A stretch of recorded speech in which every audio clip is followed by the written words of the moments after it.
স্বরাষ্ট্র উপদেষ্টার সঙ্গে পুলিশ কর্মকর্তাদের আরেকটি মত বিনিময় সভা হয়।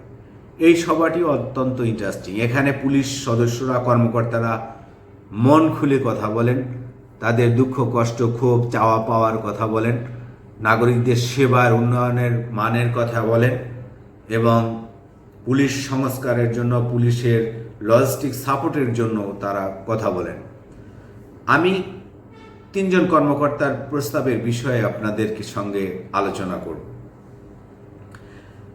প্রথমে হচ্ছেন যে পুলিশের এই স্বরাষ্ট্র উপদেষ্টার সঙ্গে যে মত বিনিময়টি হয়েছে সেখানে র্যাবের মহাপরিচালক খুব ভালো একটি বিষয় ইঙ্গিত করেছেন। তিনি প্রস্তাব দিয়েছেন যে পুলিশ ক্যাডার যে নিয়োগ করা হয়, যারা পুলিশ ক্যাডারে সুপারিশপ্রাপ্ত হন, তাদের মধ্যে অধিকাংশেরও বেশি দেখা যায়, অধিকাংশ বেশি আর কি, বেশিরভাগই বা অন্তত দেখা যাচ্ছে 80%ই বিবাহিত থাকেন।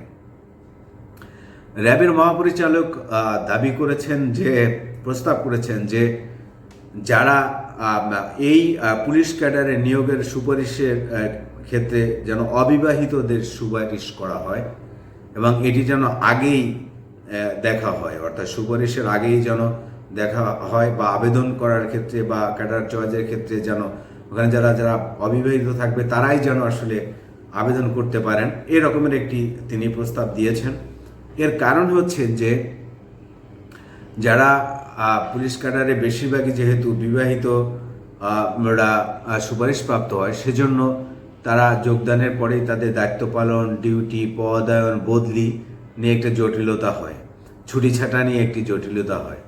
সে কারণে তিনি এবং ফিটনেসের একটি ইস্যু রয়েছে, সেজন্য তিনি প্রস্তাব করেছেন যাতে অবিবাহিতদেরকে পুলিশ ক্যাডারের জন্য সুপারিশ করা হয়।